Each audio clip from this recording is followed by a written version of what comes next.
As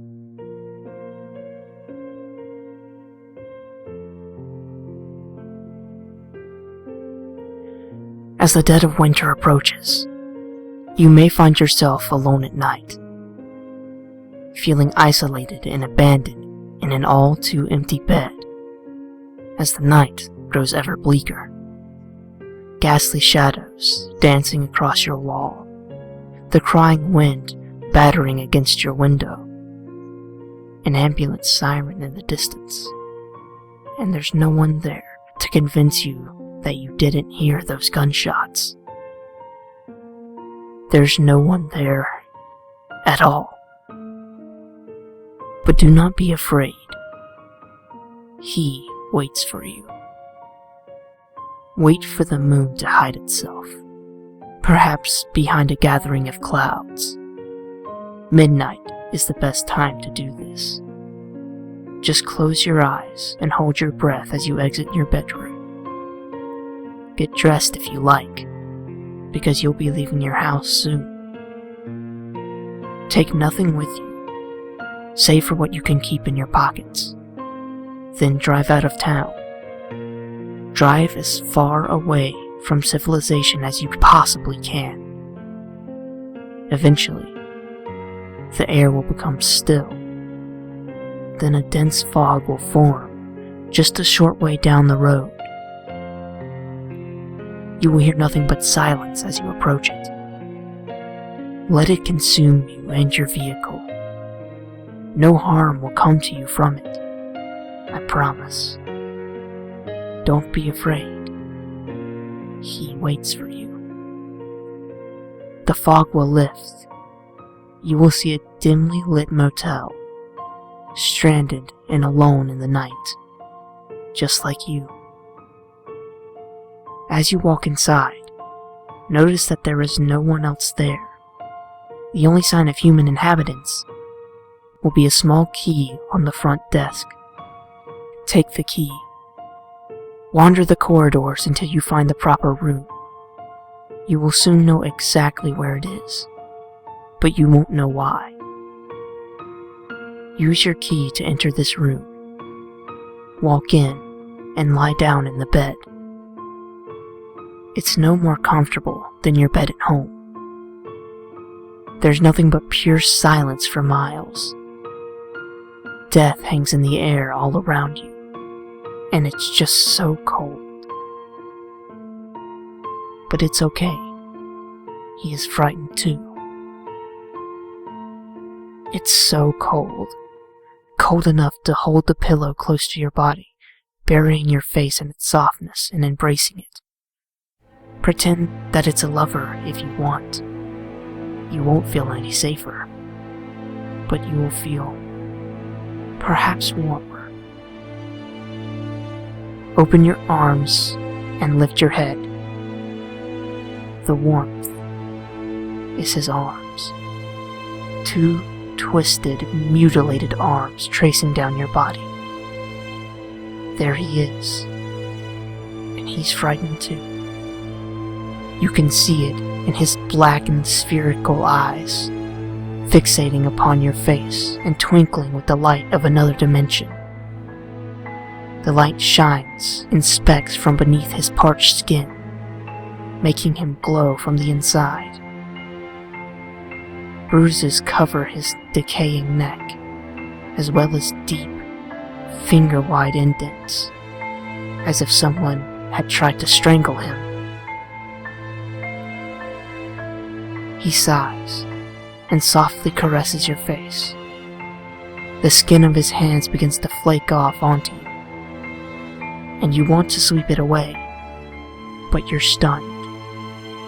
Completely stunned by this strange creature that is completely enamored by you.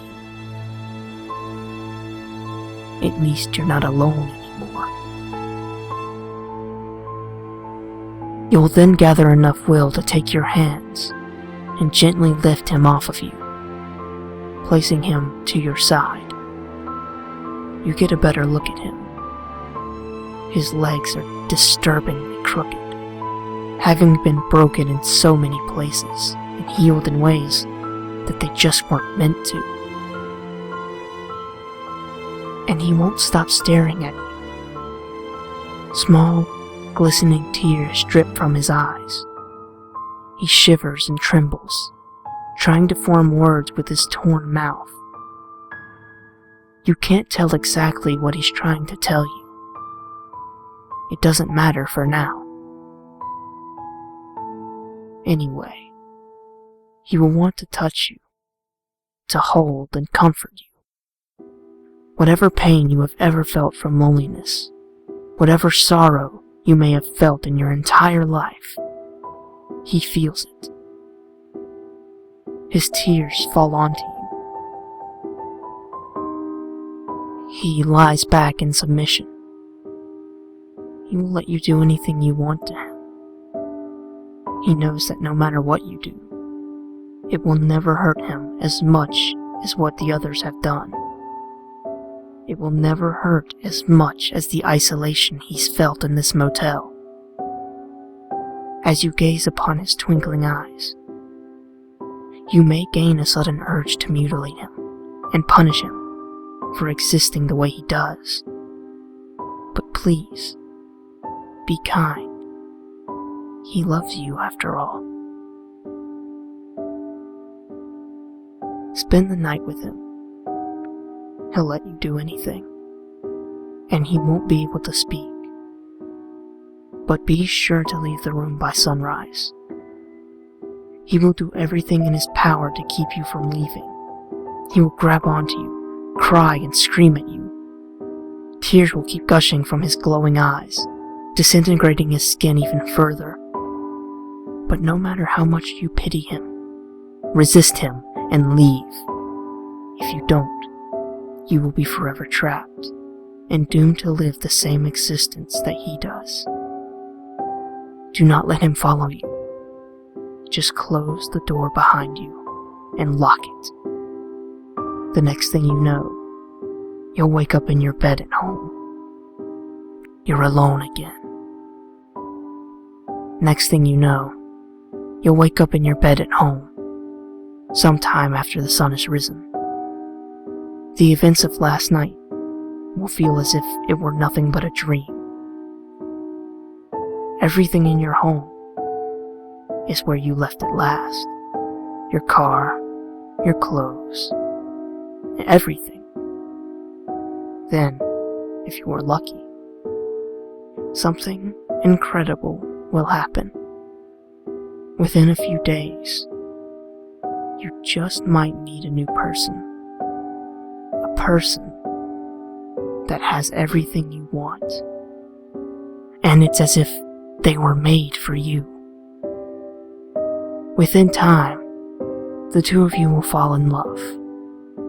You will almost forget the ghoul in the motel and forget about those glowing eyes staring at you. All that will matter is that you will be in love with this wonderful new person, and they will love you, and they will love you. But once they move in with you, things will grow progressively stranger. As you lie together in bed, you might hear a faint scratching on the door, and an all too familiar cry. But do not worry. Your companion will keep you from becoming too worried about it. The next night, the cry might become a shriek. The scratching will become a pounding. And only you will hear it. No matter how hard you try to convince your partner what you hear, they will only tell you to go back to sleep. And one night, you will notice that the noises have vanished. Nights will become peaceful again, and it will just be you and your partner. But from then on, you will constantly look upon your lover's eyes, and you will notice a new glow in their eyes, twinkling with the light of another dimension. Do not be afraid. He's waited so long for you.